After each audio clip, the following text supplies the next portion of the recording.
நம்ம 30 தொகுதியில் ஆட்கள் வச்சிருக்கோமா? 100% இருக்கு. நம்ம கட்சியில ஆட்களே கிடையாது. இப்ப இருக்கிறவங்களே மற்ற கட்சியில போய் நின்றுடுவாங்க, புதிய அணியில நின்றுடுவாங்க, அப்படிதான் சொல்லிட்டு இருக்காங்க. இவங்கள குறை சொல்றோம், அவங்கள குறை சொல்றோம் இல்ல, இதெல்லாம் திருத்திங்கன்னா நல்லா இருக்கும். எது ரியாலிட்டியோ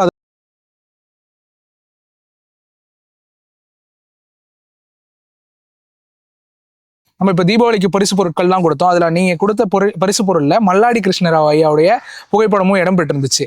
ஒருவேளை அதனால ஐயா மட்டும் இருந்ததா?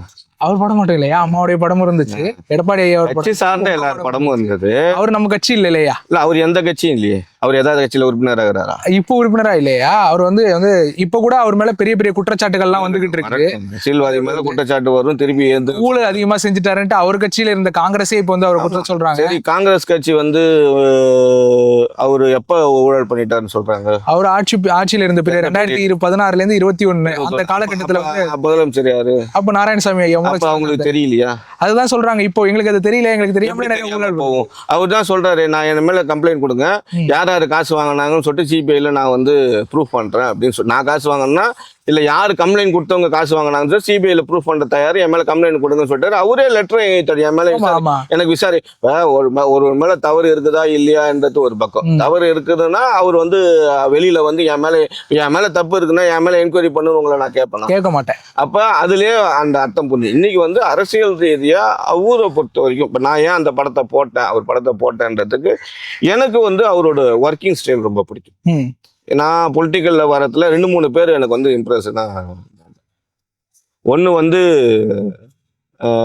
மல்லாடி கிருஷ்ணன், இன்னொரு RRR ராதாகிருஷ்ணன் சொல்லிட்டு முன்னாள் எம்பி. இப்ப இவங்கெல்லாம் பாத்தீங்கன்னா ஒரு அடுத்த ஜெனரேஷனுக்கு அரசியலையும் சரி புதுச்சேரி மாநிலத்தையும் சரி கொண்டு போகணும்னு நினைக்கிறோம்.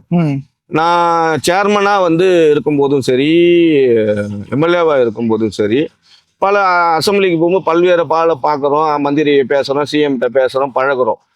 அப்ப அந்த ஒர்க்கிங் ஸ்டைல் இப்ப நம்ம முத்தியால்பேட்டை எப்படிலாம் மாத்தணும், எப்படி கொண்டு வரணும். நம்ம யூனியன் டெரிட்டரியா இருக்கிறோம் பாண்டிச்சேரி. இன்னைக்கு யூனியன் டெரிட்டரி ஸ்டேட் ஆகல.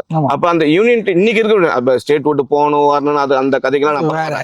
அப்ப இன்னைக்கு யூனியன் டெரிட்டரி இன்னைக்கு இருக்கும் போது இங்க ஃபண்ட் எங்கேருந்து வாங்கினது, எப்படி வாங்கினது, யாரை பிடிச்சி வாங்கினது, ஸ்டேட் சென்ட்ரலுக்கு டெல்லிக்கு போய் எப்படி ஃபண்ட் வாங்கினது, மக்களுக்கு தேவையானது எப்படி செய்யறது, எப்படி செய்யறது, மக்களோட தேவையை பூர்த்தி அடையிறதுக்கு எப்படி.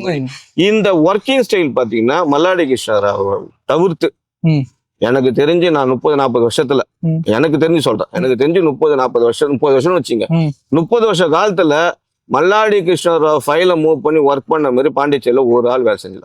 இவங்க வந்து பல சிஎம்களையும் சேர்த்து நான் சொல்றேன், எல்லாருமே சேர்த்து பல சிஎம்களையும் சேர்த்து சொல்றேன்.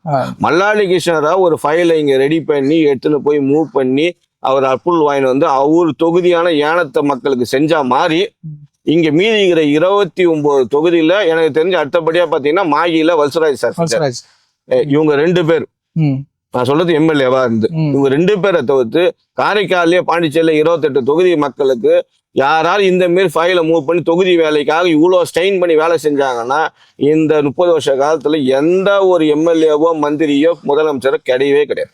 எதனால செய்யலையா? நாராயணசாமி ஐயா அங்க இருந்ததுனால, காங்கிரஸ் ஆட்சி இருந்ததுனாலதான் மல்லாடி கிருஷ்ணராவால எல்லாமே செஞ்சுக்க முடிஞ்சிட்டுன்னு சொல்றாங்களே. இல்ல, இங்க ஒண்ணு அதாவது அரசியல் தெரிஞ்சவங்களுக்கு தெரியும், புதுச்சேரிக்கார அரசாங்கத்தால செஞ்சிட முடியுமா செய்ய முடியாதான்னு. நீங்க இங்க தும்மனாலும் டெல்லிக்கு போகாம தும்ப முடியாது, இதான் இருக்கிற யதார்த்தம். அப்ப இங்க நாங்க ஃபைல்ல ஒரு கையெழுத்து போட்டுட்டோன்றதுக்காக நாம செஞ்ச கிடையாது. சைனிங் அத்தாரிட்டி, அப்ரூவல் அத்தாரிட்டி யார் அப்ரூவல் கொடுக்குறானோ அதுதான். ஒரு ஃபைல்ல பாத்தீங்கன்னா ஒரு 20 கையெழுத்து வரும்.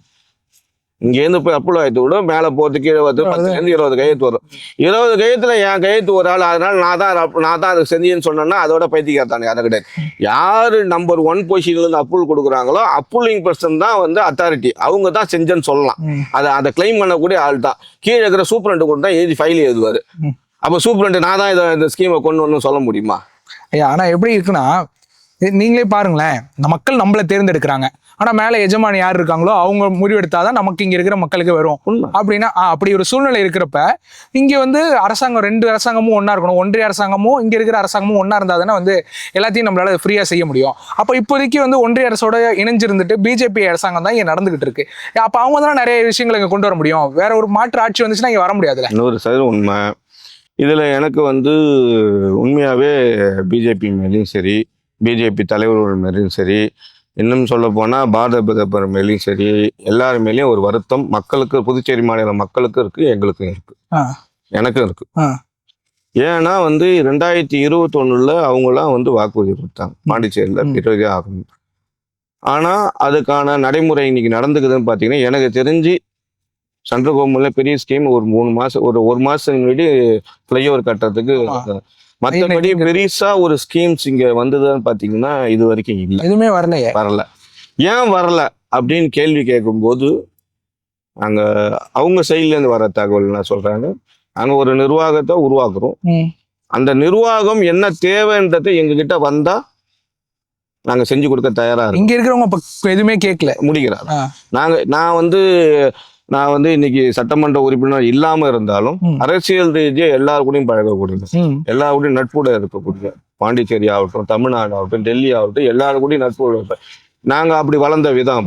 நாங்க சேர்மனா இருக்கும் போது பாத்தீங்கன்னா எந்த சேர்மனோட அதிகமான ஃபண்டிங் டெல்லியிலேன்னு வாங்கிட்டு நாங்க வேலை பார்த்தோம். அந்த மாதிரி நாம ஒரு டிஃப்ரெண்டா வேலை செய்யணுன்றதுனால செல்ஃப் இன்ட்ரெஸ்ட்னால அதெல்லாம் செய்யுது. அப்ப நம்ம பல்வேறு தகவல் வரும்போது இங்கேருந்து ஃபைலு பாண்டிச்சேரியை தாண்டியே மேல போக மாட்டேங்குது. இதுக்குதான் மல்லாடி கிருஷ்ணராவை நான் ஒப்பிட்டேன். என்னன்னா ஃபைல் எழுதுவாங்க, எல்லாம் எழுதுவாங்க, எழுதிட்டு அனௌன்ஸ் பண்ணிடுவாங்க, நான் அதை செய்யணும்னு நினைச்சேன், இதை செய்ய போறேன், அதை செய்ய போறேன். ஆனா அந்த ஃபைல் பாண்டிச்சேரியை தாண்டி டெல்லிக்கு போகவே போகாது. பாதிக்கு மேற்பட்ட ஃபைல், மீதிக்கு மேற்பட்ட ஃபைல் மேல போச்சுன்னா திருப்பி ஏதோ ஒரு கொறி கேட்பாங்க, ஆபீசர்ஸ்னாலே ஏதோ ஒரு கொறி கேட்பாங்க. அந்த கொரியை சரி பண்றதுக்கான அதிகாரிகளும் இங்க கிடையாது, அதுக்கான அட்மினிஸ்ட்ரேஷன்ல இருக்கிற அரசியல்வாதியும் கிடையாது, நிர்வாகத்திறன் புரிதலே இல்லாம இருக்காங்க. முதல்ல இன்னும் சிம்பிளா புரியுற மாதிரி சொன்னா, இந்த ஒரு பழமொழி இருக்கு, முன்னேறு எப்படியோ பின்னேறு அப்படின்னு சொல்லுவாங்க, ரைட்டுங்களா? அதாவது என்ன ஆச்சுன்னா, முன்னாடி போற எப்படி போறாங்களோ, எப்படி ஏர் ஓட்டிட்டு போறாங்களோ, உழுதுட்டு போறாங்களோ, அது அவங்க இப்படி கோணமானலாம் போனாங்கன்னா பின்னாடி வரதும் கோணமானல தான் வரும். அவங்க நேரா ஓட்டின்னு போனோம். அதே மாதிரி இன்னைக்கு நிர்வாகத்துல உட்கார்ந்து இருக்கிறவங்க மேல போய் அதுக்கான வேலைகள் செஞ்சாதான் கீழே இருக்கிற ஆபீசர் அந்த வேலையை செய்வான். நிர்வாகத்துல இருக்கிறவங்க நாம பதவியில உட்காந்துட்டோம், இது போதும், ஜாலியா சுத்தி வந்துட்டு போகும்னு நினைச்சாங்கன்னா எதுவுமே நடக்க போகுது. ஆனா பொலிட்டிக்கலுக்காக இது நடக்கல, அது நடக்கல, இந்த ஆபீசர் வேலை செய்யல, அந்த ஆபீசர் வேலை செய்யல அப்படின்னு பொலிட்டிக்கலா சொல்லின்னு போவாங்களே தவிர்த்து, உண்மையிலே செய்யணும் எண்ணம் இருந்தா அதுக்கு ஏனம் மல்லாடி கிருஷ்ணராவ் தான் சரியானால். இன்னொன்னு செய்யணும்னு இருந்தா ஒதுங்கி போன RRR அண்ணா திருப்பி அரசியலுக்கு அவர் வரணும். இது 2 பேரால தான் இன்னைக்கு இருக்கிற சூழ்நிலை பாண்டிச்சேரிக்கு தான் நல்லது செய்யணும், அவங்க தான் செய்ய முடியும். இல்லையா? இப்ப ஐயாவை திரும்ப நீங்க கூப்பிடுறத பார்த்தா புதுசா இன்னொரு அணி ஃபார்ம் ஆயிடும் போல இருக்கே. இப்பதான் நேரு ஐயா புதுதா ஒரு அணி இது பண்ணிருக்காங்க, கொண்டு வந்திருக்காங்க புதுச்சேரியில. ஒரு நல்ல கட்சியை திரும்பவும் தொடங்கியிருக்கோம், நாங்க முன்னேறி வரப்போறோம், நாங்க ஒரு 5-6 பேர் ஒன்றிணைஞ்சிருக்கோம் அப்படின்னு சொல்றாங்க. அதுல நம்ம கட்சியில இருக்கிற காரைக்கால் வடக்கு தொகுதியில இருக்கிற அசன்னா ஐயாவும் அதுல இணைஞ்சிட்டாங்க அப்படின்னு சொல்றாங்களே. அந்த மாதிரி நம்ம ஒரு புதிய அவர் ரிசைன்மெண்ட் எப்பயோ வெளில வந்துட்டாங்க. ஒரு நம்மளும் புது அணி ஏதாவது உருவாக்க போறோம். நான் சொல்றது என்னன்னாங்க, அதை தாண்டி மனுஷால தான் சொல்ற, யாரு வேலை செய்யக்கூடிய இங்க மனிதர்கள் இருக்கிறாங்க. நான் சொல்றதுன்னா மக்களுக்கு வேலை செய்யக்கூடிய மனிதர்கள் யாரு இருக்காங்கன்னு சொல்றேன். இப்ப நான் சொன்ன 2 பேருமே எந்த கட்சியும் இல்லை. ஆமா, கேட்டுங்களா? இப்போதைக்கு எதுல இருந்தாங்கன்றது வேற, இப்போதைக்கு எதுலயும் இல்லை. அவங்களால இங்க வேலை செய்ய முடியுமான்னு கேட்டீங்கன்னா முடியும், நான் சொல்ல முடியும். என்னோட கருத்து, என்னோட அனுபவத்துக்கு நான் அனுபவத்துல சொல்றீங்க. நேரா என்ன கொண்டு போறது நல்ல விஷயம். அவர் புதுசா ஒரு விஷயம் உருவாக்குறாரு, இதே மாதிரி செய்யணும் எதிர்பார்க்கிறாரு, மக்கள் அவங்களுக்கு சப்போர்ட் பண்ணாங்கன்னா நல்ல விஷயம் தான், அதுல ஒண்ணும் இல்லை. அதான் சொன்ன அடுத்த ஜென்ரேஷன், நான் என்ன வெளிப்படையா சொல்ல போனாங்க, பாண்டிச்சேரியில முதலமைச்சர் Rangasamy, Narayanasamy sir, Vaithilingam sir, Namachivayam sir, Siva sir, Anbalagan sir, இவங்க எல்லாருமே பாத்தீங்கன்னா above 65 மேல போயிட்டாங்க, 70க்கு மேல போயிட்டாங்க. இவங்களுக்கு அடுத்த ஜெனரேஷன்ல இந்த மாதிரி சொல்ற மாதிரி ஒரு லீடர்ஸை காட்டுங்க. அடுத்து இருக்கிறவங்க லட்சுமி நாராயணன் ஐயா இருக்காங்க, இந்த இடத்துல வைத்தியநாதன் ஐயா வராங்க. சொல்றது லீடர்ஸ்க்கும் செகண்ட் லெவல் லீடர்ஸுக்கு வித்தியாசம் இருக்கு. எம்எல்ஏ ஆகிறது மந்திரி ஆகிறவங்க ஒரு பார்ட்டிக்கு லீடர் கிடையாது. அடுத்த அரசியல் அனுபவம் கூட தானே அடுத்து அவங்க லீடரா மாற முடியும். அதுதான் ஒரு 15 வருட காலம் ஒரு பொறுப்பு இருந்தாதான் நிர்வாகத்தை கத்துக்க முடியும். அதுக்கப்புறம் அவங்க லீடரா எமர்ஜ் ஆக முடியும். அதுதான் நம்ம கட்சியிலேயே எடுத்துக்கிட்டோம்னா, அம்மா இருந்தாங்க, அம்மாவுக்கு ஒரு 15 வருட அரசியல் அனுபவம் இருந்துச்சு. ஐயா உள்ள வந்தப்பயே, எம்ஜிஆர் ஐயா உள்ள வந்தப்பயே அவங்களை இணைச்சுக்கிட்டு ஒரு 2 டைம் எம்பியா இருந்து அதுக்கப்புறமா அம்மா தலைமை ஏத்தாங்க.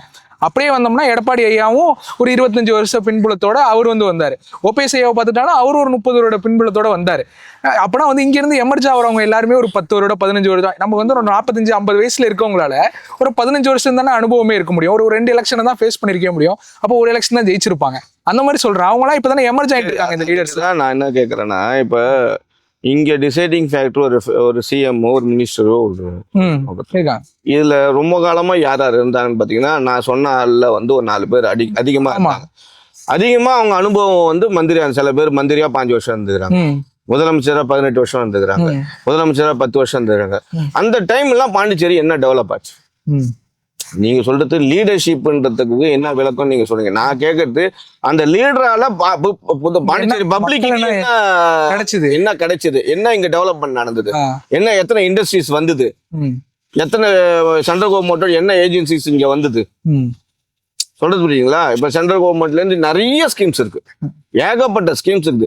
அது அத்தனையும் இங்க பாண்டிச்சேரி கொண்டு வந்தாலே பாண்டிச்சேரியில இருக்கிற மக்களுக்கு எந்த பிரச்சனையுமே இல்லாம இருக்கும். நாங்க எடுத்துட்டு கவர்னர் இப்ப இருக்கிற கவர்னர் தான் இதெல்லாம் விடுறது இல்லையா? 100% தவறான ஒரு அரசியலுக்காக சொல்றதுங்க, தன்னோட தேவைக்காக சொல்ற விஷயம். தான் தேவை ஏதோ ஒண்ணு இருக்கு, டிஸ்டிலரியில கையெழுத்து போடல, அதுக்காக நம்ம சொல்லணும் அப்படின்னு சொல்றது. ஆனா அது உண்மை கிடையாது. உண்மைனா ரெக்கார்டை வெளியில எடுங்க. நான் என்ன சொல்றேன், கவர்மெண்ட்ல எதுக்கு சீக்ரெட் குற்றச்சாட்டுறாங்க? தேவையே இல்லையா? நான் சொல்றேன், எழுத்தா வெளியிடுங்கன்ற. நான் இத்தனாம் தேதி இந்த ஃபைல் அனுப்பி இதுக்காக அனுப்பினேன், எத்தனை ஃபைல் பெண்டிங் இருக்கு, எதுவும் ஓப்பனா ஸ்டேட்மெண்ட் பிரஸ் ரிலீஸ் கொடுக்க சொல்லுங்க. நான் என்ன சொல்றேன், அரசாங்க ரகசியம்னு ஒண்ணு சொல்லுவாங்க. அது என்ன சொல்லுவாங்க, இந்த ஃபைல்ஸ் எல்லாம் போனா வெளில என் கருத்து என்ன சொல்றேன், மக்கள் வரி பணத்துல செய்யுது. உனக்கு என்ன, மக்கள் தான் ஓனர் அந்த பணத்துக்கு. அவங்களுக்கு தெரியாத உங்களுக்கு மட்டும் என்ன ரகசியம்? நீ எல்லாத்தையும் எந்த ஃபைல என்ன தேதியில எழுதுற, எதுக்காக எழுதுற? ஓப்பன் ஒரு வெப்சைட் ஓப்பன் பண்ணி ஓப்பனா போடுங்க. அவங்க பிடிச்சா ஏத்துன்னு, பிடிக்கலன்னா விடுன்னு சொல்லிட்டு போட்டு, பப்ளிக் இல்லாத நீ டிஸ்டிலரி 10 டிஸ்டிலரி கொண்டு வந்து கையெழுத்து போடலன்னா அதுக்காக உட்காந்து எல்லாத்தையும் சொல்லுங்க. அப்படி கவர்னர் எதுக்குமே அப்ரூவல் கொடுக்கலன்னு உங்க பேச்சுக்கு வர்றது. அப்படி எப்படிங்க அரிசி போட்டாங்க? அரிசி போட்டாங்களா இல்லையா? போன பீரியட்ல அரிசி போடாமலே அதுக்காக ஒன்னா இருந்தாங்க. இப்ப நடந்து கவர்மெண்ட் இப்ப எப்படி மேம்பாலம் எப்படி அடிக்கல் நாட்டினாங்க? அது சென்ட்ரல் கவர்மெண்ட்ல இருந்து அவங்க ஏதோ ஒண்ணு. நான் என்ன கேக்குறேங்க, ஃபைல் மூவ்மெண்ட் நடக்குதா இல்லையா? நடக்குது. அப்ப ஏதோ ஒண்ணு நடக்கல. ரொம்ப நாள் இருந்த கோரிக்கை இது, ஒரு 20 வருஷம் கோரிக்கை இப்பதான் சரியாகுதுன்னு சொல்றாங்க. அதுதாங்க இப்பதான் நடக்குது இல்ல. இப்ப நடக்கிறதுக்கான காரணம் என்ன? ஃபைல் மூவ்மெண்ட் இருக்கு, சில ஃபைல் மூவ்மெண்ட் போகல. ஏன் போகல? அது உள்ள என்ன பிரச்சனை இருக்குது?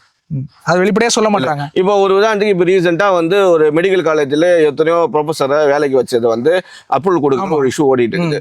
அவங்க எல்லாம் எப்படி வேலைக்கு வச்சீங்க? கவர்மெண்ட்ல ஒரு நார்ம்ஸ் இருக்குது. நீங்க என்ன கேட்குற, சில தொகுதிகள் மட்டும் ஒரு ரேஷன் கார்டுக்கு குறைஞ்சபட்சம் ஒரு ஒரு ஒரு கவர்மெண்ட் சர்வெண்ட் எப்படி இருக்க முடியும்? ஒரு ரேஷன் கார்டுக்கு ஒரு கவர்மெண்ட் சர்வெண்ட். நீங்க சர்வே பண்ணி பாத்துங்க, நீங்க போய் வீடு வீடா போய் பாருங்க. ஒரு குறிப்பிட்ட 3 தொகுதியில மட்டும் இருக்கிற அத்தனை ரேஷன் கார்டுக்கும் கவர்மெண்ட்ல வேலைக்கு எப்படி போறான்? அப்ப மத்த தொகுதியில இருக்கிற படிச்ச பிள்ளைங்கலாம் எங்க போறது? என்ஆர்ஐ குற்றச்சாட்டுற மாதிரி இருக்கேன். எந்த யாரை வேணா வச்சுங்க, எப்படி அந்த அந்த அந்த ஏரியாவில மட்டும் கவர்மெண்ட் வேலை கிடைக்குது? அதுக்கு பதில் சொல்லுங்க. அந்த 3 தொகுதியை மட்டுமே எல்லாருமே நீங்க சுயநலத்தோட அவங்க சில ஃபைல்ல நீங்க பொதுநலத்தோட இருந்தீங்கன்னா அவங்க அப்ரூவல் பண்றாங்க. சுயநலத்தோட இருக்கும்போது சிலர் அப்ரூவல் பண்ணலன்னும் போது அதை திருத்திக்க மாட்டேன். நான் சொல்றதை நீ கேளுன்னா, நான் சொல்றத நீங்க கேட்கறதுல இன்னைக்கு பாண்டிச்சேரி நிர்வாகம் இல்ல. முதலமைச்சருக்கு இங்க உண்மையாவே அதிகாரம் கிடையாது. கட்டி போட்டிருக்காங்களா இல்ல அவருக்கு அதிகாரமே கிடையாதுங்க. மக்களால தேர்ந்தெடுக்கப்பட்ட எம்எல்ஏ கிடையாது, மந்திரி கிடையாது, முதலமைச்சர் கிடையாதுங்க. இதுதான் நம்ம நிர்வாகம். நாம எல்லாருமே ஒரு ஸ்போர்ட்ஸ்மேன் தான். நான் சஜஷன் தான் பண்ண முடியும், ஆர்டர் பண்ண முடியாது. ரெக்வஸ்ட் சஜஷன் இப்படி பண்ணா நல்லா, ரெக்வஸ்ட் கொஞ்சம் பண்ணி கொடுங்க, ஆபீசர்கிட்ட கேட்டா கொஞ்சம் பண்ணி கொடுக்கணும், இதை பண்ணுன்னு நான் சொல்ல முடியாது. அப்ப புதுச்சேரி மக்களுடைய சாபமா இதுதான் சாபம். இதை போக்கணும்னா இங்க ஸ்டேட் விட்டு வரணும். ஸ்டேட் விட்டு வரணும்னா வெறும் பொலிட்டிக்கலுக்காக ஸ்டாண்ட் மட்டும் ஸ்டேட் விட்டு இல்லாம இங்க சென்ட்ரல் கவர்மெண்ட் 100% ஃபண்டிங்கோட இங்க ஸ்டேட் விட்டு வரணும். அதுக்கு தான் நான் திரும்பி சொல்றேன், சென்ட்ரல் கவர்மெண்ட்ல எந்த கட்சி இருந்தாலும் அந்த கட்சி இங்க ஆட்சிக்கு வரும்போது அதுக்கான வேலைகளை செய்யணும்னு சொல்றேன். அதாவது என் கட்சி ஆட்சிக்கு வரணும்னு என்னோட ஆசை. ஆனா அந்த கட்சி ஆட்சியோ இல்ல அந்த கட்சி கூட்டணி ஆட்சியோ இருக்கும்போது அந்த கரெக்டான டைம் நம்ம அந்த வேலையை செய்யறதுக்கு. பிஜேபி என்ன இருக்கிறவங்க அதை செஞ்சிருந்திருக்கணும். 100% இன்னைக்கு பிஜேபியில இருக்கிற தலைவர்களும் என்ஆர் காங்கிரஸ் தலைவரும் சுயநலத்துக்காக மட்டுமே செயல்படுறாங்களே தவிர்த்து மக்களை பத்தி யோசிக்கல, மாநில வளர்ச்சி பத்தி, மாநில ஸ்டேட் ஓட்டை பத்தி அவங்க யோசிக்கவே இல்லை. அவங்க நினைச்சிருந்தா இந்நேரம் வாங்கிடலாம். அவங்க ஸ்டேட்டோட விட முக்கியம் வந்து ஸ்மார்ட் சிட்டி திட்டங்கள்லாம் நிறைய கொண்டு வந்திருக்கோம். நம்மள்ட்ட மத்திய அரசுலேருந்து நிறைய வருவாய் வருது, நம்மளால வருவாய் ஈட்ட முடியாது, அதனால நம்ம அப்படியே இருந்து போயின்னு சொல்றாங்களே. இல்ல அப்ப முதலமைச்சர் எதுக்கு அப்பப்ப வந்து ஸ்டேட் விடுவேணும்னு சொல்றாரு. பிஜேபியில இருக்கவங்க சொல்ல மாட்டாங்க, கூட்டணி ஆட்சி நடக்குது. இல்ல முதலமைச்சர் இன்னைக்கு ஏன் கூட்டணி அவர் தானே, எனக்கு தெரிஞ்சு அவர் தான் தலைவர்னு நினைக்கிறேன். என்டிஏவோட தலைவர் அவர்தான். அப்ப தலைவர் ஒரு கருத்து, பிஜேபி ஒரு கருத்துனா இப்ப பிஜேபி தனியா போகுதா? இல்ல நம்மளும் அதே தான், நம்மளும் கூட்டணியில இருக்கோம், நம்மளுடைய கருத்து ஒரு மாதிரி இருக்கு, ஐயா அன்பனுடைய கருத்து ஸ்டேட் வுட் வேணாம்னு எங்க கருத்தே கிடையாது. இல்ல ஸ்டேட் வுட் வேணும் வித் 100% ஃபைனான்சியல் சப்போர்ட்டோட வேணும்னு நான் சொல்றேன். ஸ்டேட் வுட் வாங்கிட்டு உங்களுக்கு எப்படி ரெவன்யூ இருக்கு? எங்க ரெவன்யூ? அதுதான் இருக்கிற இண்டஸ்ட்ரி அத்தனையும் வந்து வெளில போட்டீங்க. அவங்களுக்கு ஒரு ஆளு கூட ஒரே ஒரு பிரச்சனை கூட காது கொடுத்து கேட்கல. இருக்கிறதுல பெரிய கம்பெனி சுவிட்சர்லாந்து ஆகட்டும், அப்புறம் வந்து எல்என்டி ஆகட்டும், எல்லா கம்பெனியும் வெளில போச்சு. அப்ப வெளில போச்சுன்னா அந்த வேலை செஞ்சவங்களும் அவங்களோட வாழ்வாதாரம் என்ன?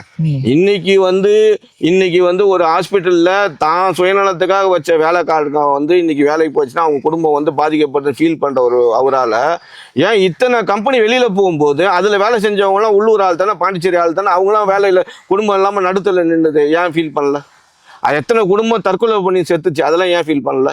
இதெல்லாம் யார் சிந்திக்கக்கூடிய ஆள் எங்க இருக்கிறாங்க? இதான் என்னோட கேள்வி. இதெல்லாம் சிந்திச்சா சரி, நீங்க சொல்றீங்க செகண்ட் லெவல்ல மந்திரிகள் இருக்கிறாங்கன்னு சொல்றீங்க, நீங்க சில பேரை சொன்னீங்க, ஏன் அவங்க எல்லாம் செய்யல? மக்களுக்கு எதுவும் கிடைக்க வேணாம்னு நினைக்கிறாங்களோ, இல்ல புரிஞ்சுக்கிட்டா நமக்கு எதுவுமே கிடைக்காதுன்னு நினைக்கிறாங்களோ? உண்மைதான். இப்ப நீங்க சொன்னீங்கம்மா, மக்கள் வளர்ந்துட்டா, புதுச்சேரி மாநில மக்கள் வளர்ந்துட்டா நாம அரசியல் குழப்பம் நடத்த முடியாதுன்னு இங்க இருக்க அனைத்து கட்சி தலைவர்களும் நினைக்கிறாங்க. புதுச்சேரியில் இருக்கிற அனைத்து கட்சி தலைவரும் புதுச்சேரி மாநில மக்கள் வளர்ந்துட்டா, அவங்க பொருளாதார ரீதியா வளர்ந்துட்டா அவங்க நமக்கு கட்டுப்பட்டு நிற்க மாட்டாங்க. அவங்கள நம்ம என்னைக்கும் இப்படியே மழை பெஞ்சா அரிசி கொடுக்கணும், மழை பெஞ்சா 500 காசு கொடுக்கணும்னு அவங்கள இப்படியே வச்சுக்கணும்னு சொல்லிட்டு புதுச்சேரி மாநில இருக்கிற ஒரு தலைவர் 2 தலைவர் இல்ல, இன்னைக்கு இருக்கிற அரசியல் கட்சியில் இருக்கிற அனைத்து தலைவர்களுமே இதுல ஒன்று கூடி இருக்கிறாங்க. எல்லா கட்சிக்காரர்களையுமே சராமரியா கேள்வி கேட்குறீங்க, எல்லாருமே தவறாதான் இருந்திருக்காங்கிறீங்க. நீங்க சொன்னதுபடி பார்த்தா ஒரு 2-3 தலைவர்கள் தான் இது வரைக்கும் நல்லபடியாவே இருந்திருக்காங்க புதுச்சேரியில. மக்கள் அதனாலதான் அனுபவிச்சுட்டு இருக்காங்க. ஒருவேளை மக்கள் மேலேயும் தவறு இருக்கோ, யாரையும் சரியான ஆட்களை தேர்ந்தெடுக்கலையோ, சரியான ஆட்களை மேல அனுப்பலையோ? நம்ம கிட்ட இருக்கிற ஒரு துர்பாக்கிய நிலையான ஒரு சுச்சுவேஷன் என்னன்னா, நம்ம ஜனநாயகம் வந்து இருக்கிறதுல எது சரி அப்படின்னு தேர்ந்தெடுக்கிறது தான் நம்ம மக்களுக்கு ஆப்ஷன். மக்கள் இதுதான் கரெக்டுன்னு செலக்ட் பண்ற ஆப்ஷன் நம்ம கிட்ட இல்லை. ஆமா, ரைட்டுங்களா?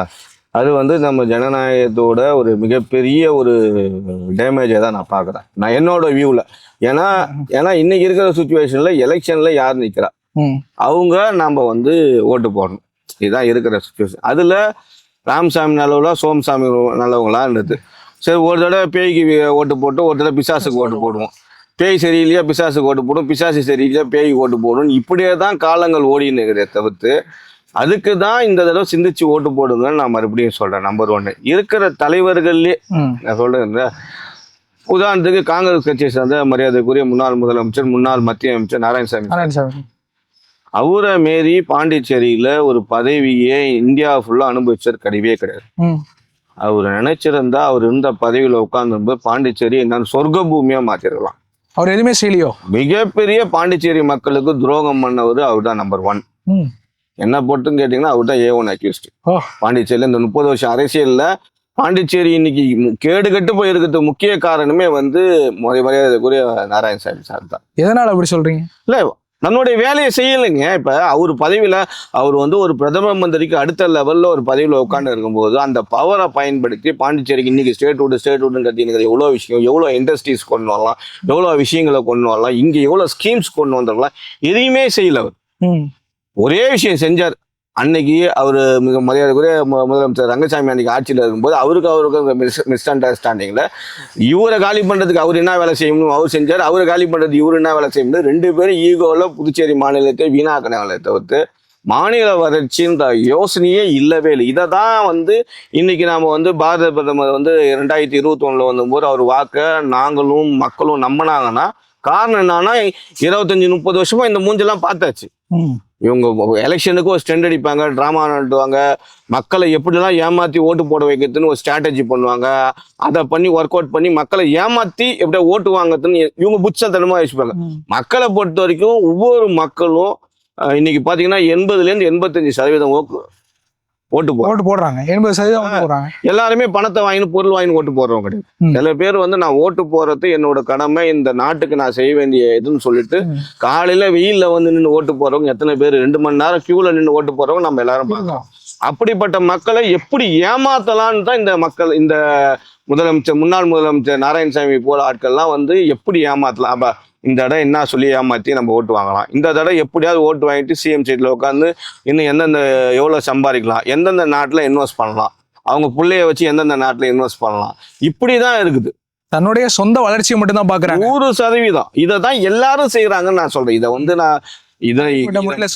இப்ப நான் சொன்னேன்னா மக்களுக்கு உடனடியா மரியாதைக்குரிய நாராயணசாமி சார் என்ன செஞ்சாரு எல்லாரும் கண் முன்னாடி இருக்கும். 2016 - 21 வரைக்கும் பார்த்தாங்க. தேர்தலே நிக்காம மறைமுகமா சகுனியா முதலமைச்சர் ஆனவர் அவர் தான். நம்ம கட்சியிலையும் வந்துட்டு சசிகலா அம்மா அந்த மாதிரி தான் முயற்சி பண்ணாங்களே. முயற்சி பண்ணல, அது எம்எல்ஏஸ் அந்த சூழ்நிலை. அம்மா இறந்துட்டாங்க, அம்மா இறந்துட்டப்ப யாராவது ஒரு எம்எல்ஏ தேர்ந்தேன்னு அர்த்தம். ஒரு எலெக்ஷனை முடிச்ச கையோட ஒரு விஷயம் செய்யறதுக்கும், ஒரு தலைவர் இறந்துட்டாங்க, தலைவர் இருக்கும்போது 2ஆம் கட்ட தலைவர்கள் யாராகட்டும், நீங்க சொன்ன நபரோ எங்க யாரோ ஒரு ஆளு, அப்ப அந்த சூழ்நிலைக்கு அது வந்து சூழ்நிலை அதே மாதிரி ஒரு பெரிய துக்கத்துக்கு அடிப்படையில் வந்தது. இது வந்து பிளான் பண்ணி சூழ்ச்சி பண்ணி இந்த மாதிரி செய்யணும் அப்படின்னு பிளான் பண்ணி திட்டவட்டமா பிளான் பண்ணி எப்படி கட்சிக்காரங்களை ஏமாத்தணும், எப்படி மக்களை ஏமாத்தணும் அப்படின்னு பிளான் பண்ணி உருவாக்கிட்டு கடைசியா வந்து சிஎம் ஆனார். அன்னைக்கு சிஎம் ஆக வேண்டியவர் யாரு? அன்னைக்கு வந்து மரியாதைக்குரிய நமச்சிவாயம் தான் சிஎம் ஆயிருந்திருக்கணும். அப்படிதானே ஊர்ல எல்லாரும் பேச்சு, அப்படிதான் இருந்தாங்க. அப்படிதானே ஊர்ல எல்லாருக்கும் பேச்சு. அதை நம்பி தானே மக்கள் ஓட்டு போட்டாங்க. ஆமா, கரெக்டுங்களா? நான் சொல்றதுல தவறு இல்லையா? மாற்று கட்சி ஆளாலும் கள நிலவரம் தானே இருந்துச்சு. அப்ப அதை மாத்தனா யாரோட தப்பு, யாரு அதோட சூழ்ச்சி? அது அவங்களுடைய காங்கிரஸுடைய உரிமை, நம்ம எம்எல்ஏக்களோட உரிமைன்னு அவங்க சொல்றாங்க. அதுதாங்க தப்பு. நம்ம ஜனநாயகத்துல இதே மாதிரி நிறைய தவறுகள் இருக்குது. அதெல்லாம் மாத்தணும்னா அடுத்த generation of the setup politics வரணும். நிறைய ரூல்ஸ் அண்ட் ரெகுலேஷன்ஸ் மாத்தணும், நிறைய அட்மினிஸ்ட்ரேஷன்ல மாத்தணும். நிறைய மாத்தணும்னா அடுத்த ஜெனரேஷன் நீங்க திருப்பி இதே கிழ பசங்கிட்டே திருப்பி கொடுத்துருந்தீங்கன்னா என்ன ஆகும்? திருப்பி என்ன ஊர் நாசமா தான் போகும், பாண்டிச்சேரி நாசமா தான் போகும். அப்ப அவங்களே வந்து இத்தனை வருஷம் ஆண்டுட்டாங்க, அவங்ககிட்ட திருப்பி எதுக்கு கொடுக்குறீங்கன்னு. காங்கிரஸ் கட்சி நான் சொல்றேன், எந்த கட்சியும் நான் வந்து குறையா சொல்லுங்க, காங்கிரஸ் கட்சி ஆகட்டும் மற்ற எல்லா கட்சிக்குமே ஆரம்பிக்கப்பட்ட ஒரு தலைவரால் ஆரம்பிக்கப்பட்ட ஒரு கட்சி வந்து மிகப்பெரிய ஒரு நோக்கத்தோட ஆரம்பிக்கப்பட்டதுதான். ஒவ்வொரு மாநிலத்திலையும் ஒரு டிஸ்ட்ரிக்ட்லயும் ஒரு தொகுதியிலையும் ஒரு வார்டுலும் அது எடுத்து செயல்பட்ட தலைவர்கள் இருக்கிறாங்க இல்லையா, கட்சிக்காரங்க. அவங்க தான் தவறானவங்கன்னு நான் சொல்றேனே தவிர்த்து. அப்ப காங்கிரஸ் கட்சியில எவ்வளவு பேர் இருக்கிறாங்க? இப்ப இன்னைக்கு பாத்தீங்கன்னா காங்கிரஸ் கட்சியில அடுத்த கட்டத்துல மரியாதைக்குரிய கன்சாமி அண்ணன் ஆமா, மிக வந்து ஒரு தாழ்த்தப்பட்ட சமுதாயத்துல பிறந்தாலும் கடுமையா உழைச்சவர், மிகப்பெரிய வந்து ஒரு நல்ல பின்பலம் உள்ளவர், அரசியல் நல்ல சிந்தனை ஊருக்கு செய்யணும் சிந்தனை உள்ளவர். இப்ப அவரு என்னைக்கு நீங்க ஒரு முதலமைச்சர் கேண்டிடேட் அனௌன்ஸ் பண்ண முடியுமா? இந்த முறை அவரே பிரதானப்படுத்துவோம்னு சொல்றாங்களே. எப்ப யார் சொன்னா? பேச்சு அவங்களுக்குள்ள அப்படிதான் பேச்சு இருக்கு. நம்ம டீகல்ல பேசுறதுலாம் நம்ம பேசக்கூடாது. அதிகாரப்பூர்வமா அனௌன்ஸ் பண்ண சொல்லுங்க. அவங்க வந்து சொல்றாங்க நாங்க முதலமைச்சர் யாருன்னே சொல்லாம தான் எல்லாத்தையும் அவங்களோட ஸ்டாண்ட் அது. அப்பதான் திருப்பி நாராயணசாமி சார் உட்கார வைக்க முடியலையா? இவரை முதலமைச்சர் சொல்லிட்டா எப்படி உட்கார வைக்க முடியும்? மீண்டும் ஒரு சூழ்ச்சி இருக்கும். 100% சொல்லி எழுதி வச்சுக்க. நாராயணசாமி சார் 100% எலெக்ஷன் நிற்பார். அவர் 100% 2026 ஒரு கால் காங்கிரஸ் கூட்டணி வெற்றி பெற்றால் அவர் தான் முதலமைச்சராக வருவார். மீண்டும் புதுச்சேரி மாநிலம் சூனியமாகும். இப்படி சொல்றீங்களா? ஒரு நம்ம வந்து நம்ம அவங்கள எல்லாரையுமே சொல்றோம் யாரும் சரியில்லைன்னு சொல்றோம். நம்ம கட்சியில இந்த மாதிரி 2ஆம் கட்ட தலைவர்களோ இல்ல வந்து நம்ம தேர்தலில் நிக்கிறதுக்கு அந்த மாதிரி ஆட்கள் இருக்காங்க. 30 தொகுதியில நம்ம 30 தொகுதியில நம்ம கட்சி வளர்ந்துருக்கா? 100% 100% இருக்கு. போன முறையே நம்ம 5 இடத்துல தான் இருந்தோம். இந்த முறை நமக்கு 2 சீட்டு தான் தருவாங்கன்னு சொல்றாங்களே கூட்டணியில. அந்த பேச்சுவார்த்தை இன்னும் நடக்கலன்னு சொல்றோம். உங்களுக்கு யார் அந்த தகவல் சொன்னாங்கன்னு எனக்கு போன் போட்டு கொடுத்தீங்கன்னா அவங்ககிட்ட கேட்பேன். இது வரைக்கும் இல்லை. இன்னும் வெளிப்படையா சொன்னா பாண்டிச்சேரியில எந்த கூட்டணியும் எங்களுக்கு எங்களோட பொதுச் செயலாளர் வரைக்கும் வந்து தகவல் தெரியும், அறிவுறுத்தல உங்களுக்கு. ஆமா, அது காலம் வரும்போது சொல்றேன்னு சொல்லியிருக்காங்க. அதுக்கான காலம் வரும்போது சொல்றோம். ஸோ சில நேரங்கள்ல நாங்க வந்து ஆட்சி அமைச்ச காலமும் இருக்குதுன்னு உங்களுக்கே தெரியும், ரைட்டுங்களா? ஏடிஎம்கே ஆட்சி அமைச்ச காலம் இருக்குது, இங்க ஆட்சி நடத்தி இருக்காங்க. எதிர்காலத்துல ஆட்சி அமைப்போமான்னு கேட்டீங்கன்னா அதுக்கான பணிகளை நாங்க தொடர்ச்சியா செஞ்சுனே வரோம். அதுக்கான வேலைகள் செய்யறோம், அதுக்கான ஆள் யாருன்னு சொல்றோம், அதுக்கான கேண்டிடேட் யாருன்னு சொல்றோம். எங்களுக்கு வாய்ப்பு வரும்போது அதை நாங்கள் நிரூபிச்சுனே போவோம். ஆனா எங்களோட கட்சிக்குள்ளேயும் சில அழிவு பாதைக்கு சென்றுன்னு போகிறதுக்குலாம் சில பேர் இருக்கிறாங்க. எந்த காரணத்துக்கும் கட்சி ஜெயிச்சிடக்கூடாதுன்னு நினைக்கிறவங்க சில பேர் இருக்கிறாங்க. எதிர்கட்சியில மாமூல் வாங்கின்னு இருக்கிற கேண்டிடேட்டை தோக்கடிக்கணும்னு நினைக்கிறவங்க இருக்கிறாங்க, தோக்கடிச்சு இருக்கிறாங்க. இந்த மாதிரி நிறைய விஷயம் அரசியல்ல எல்லா இடத்துலையும் இருக்கத்தான் செய்யும். அதை தாண்டி நாம செய்ய வேண்டியதுதான். தோத்தாலும் ஜெயிச்சாலும் நம்மளோட பார்வை ஒரே பார்வையா இருக்கணும், மக்கள் பார்வையா இருக்கணும். அந்த பார்வையில இதை பொறுத்தல அம்மாவும் சரி, தலைவரும் சரி, இப்ப இருக்கிற பொதுச் செயலாளரும் சரி, அதை தான் அவங்க எனக்கு சொல்லியிருக்காங்க. அதை அந்த அடிப்படையில் நாங்க போயின்னு இருக்கோம். எதிர்காலத்துல நிச்சயமா அனைத்து இந்திய அண்ணா திராவிட முன்னேற்ற கழகம் புதுச்சேரியில் ஆட்சி அமைக்கான அனைத்து வேலைகளும் செஞ்சுட்டு வரோம். நம்ம 30 தொகுதியில் ஆட்கள் வச்சிருக்கோமா? 100% இருக்கு. இருக்கு. நம்ம கட்சியில ஆட்களே கிடையாது. இப்ப இருக்கிறவங்களே மற்ற கட்சியில போய் நின்றுடுவாங்க, புதிய அணியில நின்றுடுவாங்க, அப்படிதான் சொல்லிட்டு இருக்காங்க. அதாவது ரோட்ல இருக்கிறவங்க, ரோட்ல போறவங்க வரவங்க பதில் சொல்றதுக்கு, அந்த சூழ்நிலையில யாராவது ஒரு அரசியல் சொல்றதுக்கு எங்க கிட்ட கட்சி ஸ்ட்ராங்கா இருக்குது. நாங்க இன்னைக்கு ஆட்சி அமைக்க கூட அனைத்து வேலைகளும் செய்யறதுக்கு தயாரா இருக்கோம். ஆனா அரசியல்ல எப்பயுமே ஒரு படி எடுத்து வைக்கும் போது தலைமை இருக்கும், அவங்க சொல்றது எல்லாத்தையும் நம்ம கேட்க வேண்டிய சூழ்நிலை இருக்கும். அதெல்லாம் பார்த்து தான் முடிவு பண்ணணும். அனைத்து கட்சியும் பாண்டிச்சேரியில தனியா நிக்க தயாரா இருந்தா, உண்மையா சொல்றேன், முதல்ல அதிக ஜெயிப்போமான்றது எல்லாராலையும் சொல்ல முடியாது. ஆனா அதிக வாக்கு வாங்கக்கூடிய ஒரே ஒரு கட்சி அனைத்து இந்திய அண்ணா திராவிட முன்னேற்ற கழகம் தான். ஏன்னா அவங்க தான் இன்னைய வரைக்கும் இந்த பார்டர் போட்ட வேட்டி இன்னி வரைக்கும் மாறாம, கிழிஞ்சாலும் கொண்டாலும் தலைவர் காலத்துல இன்னை வரைக்கும் அப்படியே இருக்கிறவங்க. ஒன்று ஏடிஎம்கே ஓட்டு போடுவாங்க, இல்லை ஏடிஎம்கே தலைமை சொல்றவங்க ஓட்டு போடுவாங்க, இல்லைன்னா ஓட்டு போடாமல் வீட்டில் உட்காந்து இருப்பாங்க, கை என்னைக்கு மாற்றி ஓட்டு போடாது. இதுதான் இருக்கிற சூழ்நிலை. அந்த களத்தை நாங்கள் இன்னும் அவங்க இந்த 50 வருஷம் வாழ்க்கையில அவங்களாம் யாருமே எந்த அரசாங்கம் சார்ந்த ஒரு முதலமைச்சர் நிவாரண நிதி கூட பெறாமல் எவ்வளோ கட்சிக்காரங்க இருக்கிறாங்க. ஸோ அதெல்லாம் நாங்கள் எடுத்துன்னு போய் செய்யணும்னு எங்களோட எண்ணம். அதுக்கான கடுமையாக உழைக்கிறோம். காலமும் நேரமும் கூடி வந்தால் வேலை செய்ய தயாராகும். இன்னொன்று இந்த உங்கள் பேட்டி நேரம் வாயிலாக சொல்கிறேன், பாண்டிச்சேரியில் இருக்கிற அனைத்து அரசியல் தலைவரும் ஒரே மேடையில கூப்பிடுங்க, நானும் வரேன். நான் கேட்குற கேள்விகளுக்கெல்லாம் நாராயணசாமி சார் வேலை செஞ்சாரா செய்யலையான்னு அவர் பதில் சொல்லிட்டோம், வைத்திலிங்கம் சார் செஞ்சாரா செய்யலான்னு பதில் சொல்லிட்டோம், ஜெயசிஎம் சார் கூப்பிடுங்க, அவர் பதில் சொல்றாரா சொல்லேன்னு நான் கேட்பேன், சிவா சாரை கூப்பிடுங்க, பதில் சொல்லுவோம். அப்ப மக்கள் யார்கிட்ட ஒப்படைக்க போறாங்க? திருப்பி மக்கள் யார்கிட்ட ஒப்படைக்க போறாங்க? இனிமேல் கருப்பு சட்டை போட்டுன்னு எந்த நேரமும் எனக்கு பவர் இல்லை நாராயணசாமி சார் உட்காந்து இருந்தாரு, அவர்கிட்ட முதல்ல ஒப்படைக்க போறாங்களா? இல்லை பல்வேறு டிஸ்டிலரி வாங்கினு அது வாங்கினு இது வாங்கினு ஒரு லிக்கர் மாஃபியா பண்ணுகிறாங்களா, அவங்ககிட்ட ஒப்படைக்க போறாங்களா? இல்லை லாட்ரி மாஃபியா பண்ணுகிற அவங்ககிட்ட ஒப்படைக்க போறாங்க? யாருக்கிட்ட மக்கள் ஒப்படைக்க போறாங்கன்னு மக்கள் தான் முடிவு பண்ணணும். ஆனா எங்க கடமை எடுத்து சொல்றது, நாங்க எடுத்து சொல்றோம். தனியா நின்னோம்னா ஒரு கட்சி தனியா நின்னோம்னா இங்க அதிமுக தான் அதிக பலம் அப்படின்னு சொல்றீங்க. எல்லா கட்சியோட 2024 நம்ம தனிச்சு தான் இங்க போட்டிட்டோம் நம்ம பாராளுமன்ற தேர்தலில்.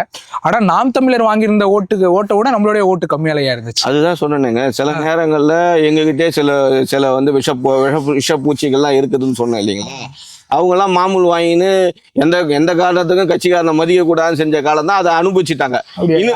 இனி ஒரு முறை அது நடக்கிறதுக்கு கட்சி தலைமையும் அனுபவிக்காது, நாங்களும் அனுபவிக்கிறோம். 4வது இடத்துல இருந்தோம், நம்மளால டெபாசிட்டே வாங்க முடியாத சூழ்நிலை ஏற்பட்டுச்சு. உண்மைதான். அதெல்லாம் தான் ஒரு படிப்பினை. அதெல்லாம் யார் இந்த மாதிரி தலைகணத்தோடு ஆடினாங்களோ அவங்களுக்கான படிப்பினை தான் அது. அவ்வளவுதான். நம்ம கட்சியே இங்கே புதுச்சேரியிலேயே ஒன்றிணையிலையோ நம்ம கட்சிக்குள்ளேயே ஏதாவது எங்க ஓட்டு யாருக்கும் போகலைங்க. ஆனா யாருக்கு கட்சிக்காரங்க எல்லாருக்கும் யாருக்கு புரிய வைக்கணும்னு நினைச்சாங்களோ அவங்க புரிய வச்சாங்க.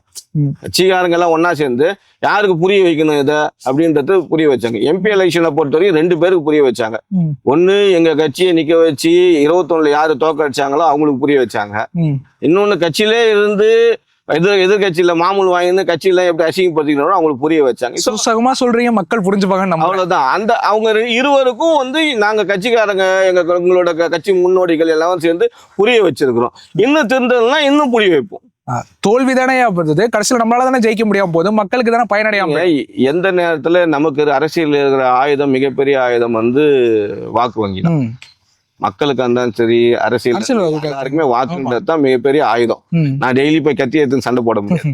அந்த ஆயுதத்தை எந்த நேரத்துல எப்படி யூஸ் பண்ண முடியுமோ அதை மக்களும் யூஸ் பண்ணுவாங்க, எல்லாரும் யூஸ் பண்ணுவாங்க. அது சரியான முறையில நாம கொண்டு போன அரசியல் மக்களும் சரி கட்சிக்காரங்களும் நம்மளை நம்பி இருப்பாங்க. ஸோ இதெல்லாம் கள நிலவரத்தை மக்கள் மத்தியில இருக்கிறத நம்ம எடுத்து சொல்றோம்னா, இவங்கள குறை சொல்றோம் அவங்கள குறை சொல்றோம் இல்லை, இதெல்லாம் திருப்திங்கன்னா நல்லா இருக்கும். எது ரியாலிட்டியோ அதை சொல்றீங்க. இதை திட்டிங்கன்னா ஊர் நல்லா இருக்கும், இதை திட்டிங்கன்னா கட்சி நல்லா இருக்கும். ஸோ எங்களோட இதான் நாங்க சொல்ல முடியும். இதுக்கு மேல நம்ம ஒவ்வொரு வீடா போய் நம்ம ஒரு ஆளா வந்து அவங்களோட கேரக்டரை மாத்தலாம் நம்மளால முடியாது. இப்படி இருந்தா அடி வாங்கினேன், திருப்பி அடி வாங்கணுமா இல்ல நல்லபடியா இருக்கணுமா அப்படின்றது தான் நம்ம சொல்றோம். அது எல்லா கட்சி தலைவர்களும் இப்படிதான் இருக்கிறாங்கன்னு சொன்னா, இத்தனை வருஷமா மக்களை ஏமாத்திட்டு இன்னைக்கு மறுபடியும் டிராமா போடாது. உண்மையா இருக்கு, செய்யுங்க. உண்மையா ஜெயிச்சா என்ன செய்யணுமோ அதை செய்யுங்க, இல்லையா ஜெயிச்சா என்ன செய்ய முடியுமோ அதை மட்டும் இப்ப சொல்லுங்க. சரி, முத்தியால்பேட் பகுதியில கஞ்சா புழக்கம் எங்க பார்த்தாலும் இருக்கு. ரொம்ப ஈஸியாவே சின்ன சின்ன பசங்கள்லாம் வந்து சோர்ஸ் பண்ணிக்கிறாங்கன்னு சொல்றாங்க. ஹோம் மினிஸ்டர் தான் கையில வந்துட்டு வச்சிருக்காரு, ஆனா அவரு காவல்துறையை சரியா செயல்படுத்துவதில்லையோ. நமச்சிவா என்ன சொல்றீங்க? ஆமா, பாண்டிச்சேரி கிடைச்ச மிக மிக மிக மிக மோசமான அமைச்சர் யாருன்னு கேட்டீங்கன்னா அவர் தான்.